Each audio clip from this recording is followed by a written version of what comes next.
Good evening all of you. ये chapter हमारा marking है। मार्किंग टूल ख़त्म हो गया है। इसमें कुछ हमारे इम्पोर्टेंस पॉइंट हैं। अब इसको आज हम पढ़ के ख़त्म करेंगे। चलिए तो हम इसको पढ़ते हैं। पहला पॉइंट हमारा है कैलिपर प्रायः हाई कार्बन स्टील से बनाए जाते हैं जिनके गेजिंग पॉइंटों को हार्ड एवं टेम्पर कर दिया जाता है। कैलिपर का मेटल क्या होता है? High carbon steel. ठीक है। दूसरा पॉइंट हमारा है ऑड लेग कैलिपर को हार्मफोर्डिहाइड कैलिपर या लेग एंड पॉइंट कैलिपर तथा जेनी कैलिपर भी कहते हैं। इसके कितने नाम हो गए जेनी कैलिपर के? 4 नाम। इसमें कोई भी क्वेश्चन में पूछ सकता है कि लेग एंड पॉइंट कैलिपर को किसे कहते हैं। आपको बहुत सारे कैलिपर का नाम देगा, इनसाइड आउटसाइड जेनी कैलिपर। उसमें तो किसको बोलते हैं, किसका दूसरा नाम है?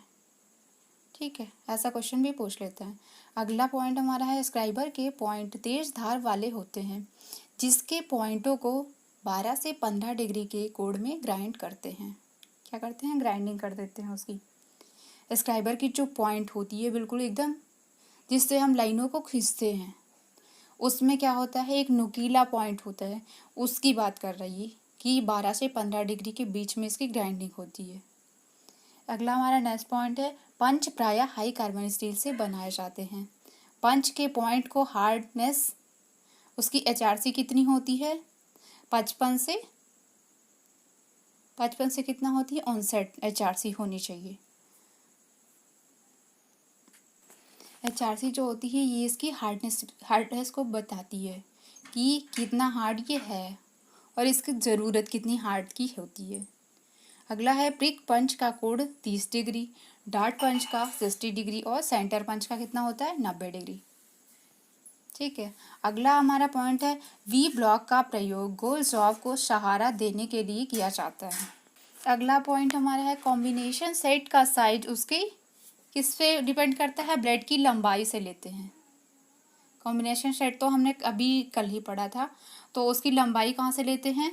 ब्लेड जो पढ़ी थी आपने, क्या ब्लेड या रूल, उसकी लंबाई से लेते हैं। कितना लंबा है उसी के अकॉर्डिंग हम कॉम्बिनेशन सेट का साइज लेते हैं। अगला है ट्रेमल का प्रयोग बड़े व्यास के वृत्त की मार्किंग के लिए किया जाता है। ट्रेमल का यूज़ हम कहाँ पे करते हैं? बड़े वृत्त या सर्किल की मार्किंग के लिए। अगला है यदि कैलिपर सही काम नहीं करता है तो उसके क्या क्या कारण हो सकते हैं? उसके कारण कौन कौन से हो सकते हैं? पहला है कैलिपर की दोनों टांगें अधिक या कम टाइट हो। कैलिपर तो आपने देख लिया है, उसमें 2 टांग होती हैं। 2 पॉइंट्स को देखेंगे, ठीक है। 2 पॉइंट्स में क्या है कि किसी के बीच कम, कोई टाइट है, कोई अच्छी तरीके से सीध में नहीं है, जो भी कुछ ऐसे ही पॉइंट हैं। अगला है कैलिपर की दोनों टांगों की लंबाई बराबर ना हो। दोनों टांगों की लंबाई बराबर ना हो, जैसे आपने प्रकार देखा है, सेम इसका भी वर्क प्रकार की तरह ही होना चाहिए, अन्यथा वो वर्क नहीं करेगा। ये क्या है?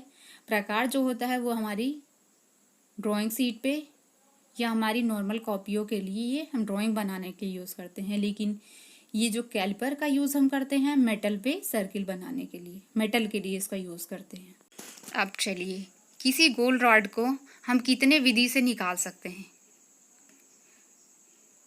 किसी गोल रॉड का सेंटर जो है हम कितने विधि से निकालेंगे? पहला जो है जेनी कैलिपर के द्वारा निकाल सकते हैं। क्वेश्चन ऐसा पूछ लेगा, आपको ऑप्शन दे देगा कैलिपर, जेनी कैलिपर, ऐसे आपको ढेर सारे दे देगा, पंच, इन सब का दे देगा। फिर बोलेगा कि हम किस विधि से सेंटर निकाल सकते हैं, तो आपको जेनी कैलिपर लगाना है। अगला है सरफेस गेज, इससे भी हम सेंटर निकाल देते हैं।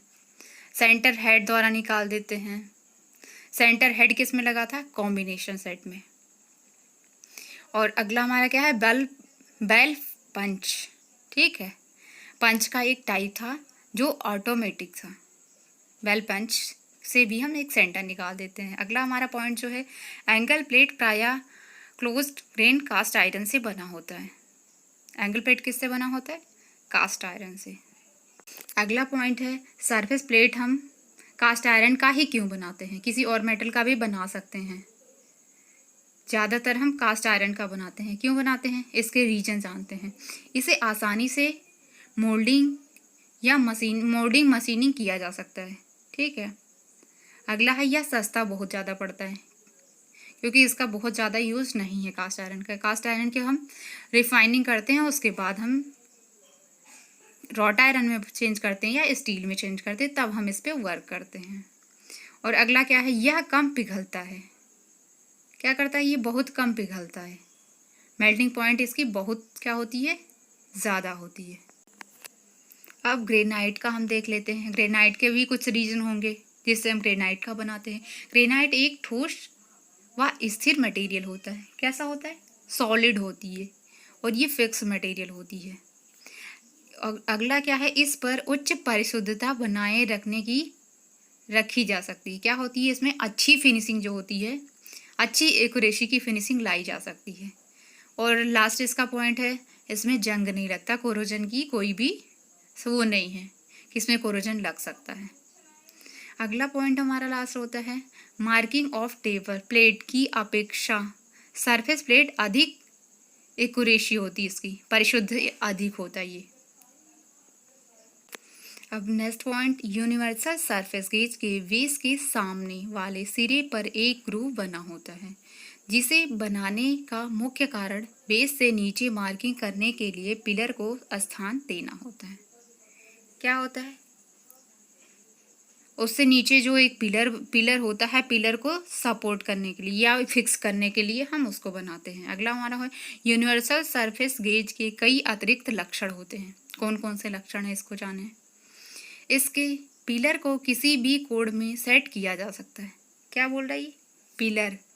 पिलर यानी जो आपका खंभा होता है, खंभा जैसा ही होगा लेकिन वो किस में होगा? सरफेस गेज पे। अगला है, इसके फाइन एडजस्टमेंट शीघ्रता से किया जा सकता है। इसकी क्या होती है?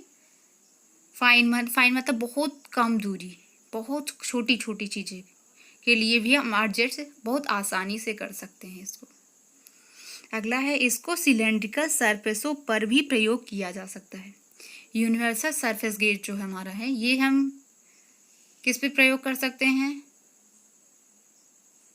सिलेंड्रिकल पर भी प्रयोग कर सकते हैं। चलिए, तो इसमें एक क्वेश्चन है। क्वेश्चन क्या है? डॉट पंच के पॉइंट का कोण कितना होता है? एंगल ऑप्शन दिया है 45, 60, 120 डिग्री और 90 डिग्री। कितना होता है डॉट पंच का? अभी हमने बताया डॉट पंच का हमारा 60 डिग्री होता है। ठीक है। अब अगला क्वेश्चन है जो कि हम मैचिंग करेंगे। हम पहले ए पार्ट पढ़ेंगे, फिर पहले बी पार्ट पढ़ते हैं। जैसे क्या होता है, हेड्स हैं कुछ और उसके उपयोग। पहले हम उपयोग पढ़ लेंगे, फिर हम क्या पढ़ेंगे? पहले हेड्स पढ़ेंगे। सेंटर हेड, स्क्वायर हेड और प्रोटेक्टर, ये किसके पार्ट हैं? कॉम्बिनेशन सेट के। ठीक है। अब इसके यूज़ क्या क्या हैं? अभी हमने कल पढ़ा था, कल सबको बताया था। यूज़ हम पढ़ लेते हैं। यूज़ भी हमारे 4 पॉइंट दिए हैं। स्लाटों की गहराई मापना, सिलेंड्रिकल जॉब का सेंटर ज्ञात करना, 90 व 45 डिग्री कोण की मार्किंग व चेकिंग करना। अगला है, किसी भी कोण की मार्किंग व मेजरिंग करना। सेंटर हेड का क्या है? सेंटर हेड मतलब सिलेंड्रिकल जॉब का सेंटर ज्ञात करता है। ठीक है। अब स्क्वायर हेड अपना क्या करता है? स्क्वायर हेड के 2 काम होते हैं। स्लॉटों की गहराई मापता है। स्क्वायर हेड हम कल बताए थे, स्लॉट की गहराई नापेगा। और अगला क्या करेगा?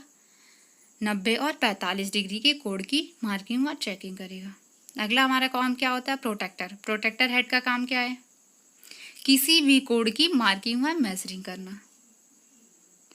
तो आज ये हमारा मार्किंग एंड मार्किंग टूल ख़त्म हो गया। अब हम अगला चैप्टर नेक्स्ट पढ़ेंगे। क्या है? Hand tools. हैंड टूल कौन कौन से होते हैं, कितने प्रकार होते हैं, किस मेटल के बनते हैं और इसकी साइज, इतना ही पढ़ेंगे।